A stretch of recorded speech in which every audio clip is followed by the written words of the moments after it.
Hi, my name is Jim Young, and we live about 1.5 miles west of the current stadiums. And I'm a huge fan. I love going to Northwestern sports. The fact that the Ryan family wants to make this an inclusive stadium means a lot to me personally. And the reason is that 2.5 years ago, I was diagnosed with Parkinson's. Today, I'm 60 years old.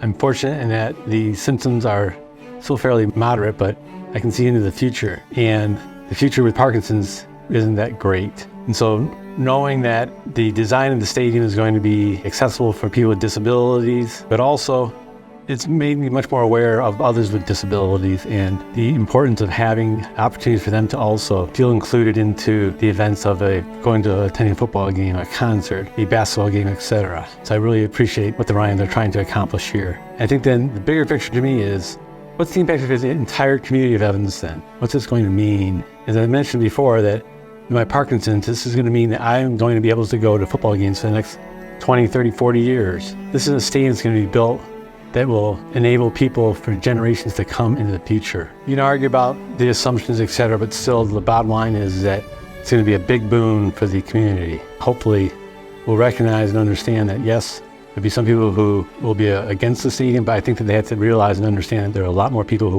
will benefit from the stadium and who are in favor of the stadium. And I am clearly in that camp today. My name is Patrick Hughes. I am a neighbor to Ryan Field.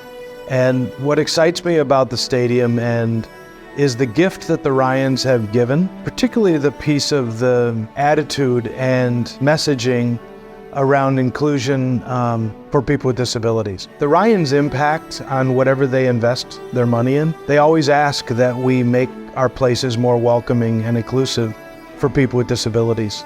25% of our community has some type of disability, whether it's mental illness, mental health issues, developmental disabilities, autism, blind, low vision, deaf, hard of hearing, physical disabilities. Whatever the disability is, they're asking that this stadium be built to accommodate and welcome and allow and accept those people into the full experience. Whether it's sight lines, whether it's a private room for a moment somebody may be having, they're thinking through it all. And there's no stadium that I've ever heard that is built with that mindset. Well, Pat Ryan was a part of the Olympic bid in Chicago. Normally in most countries, the Olympics and then there's the Paralympics here.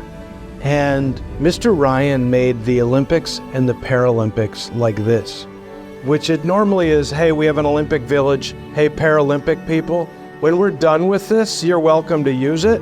Mr. Ryan said, we will make a state-of-the-art facilities that will be welcome for all, for whoever shows up at whatever time. And that leadership is hard to find in the world right now. And the Ryans demand it, and I'm so grateful for that.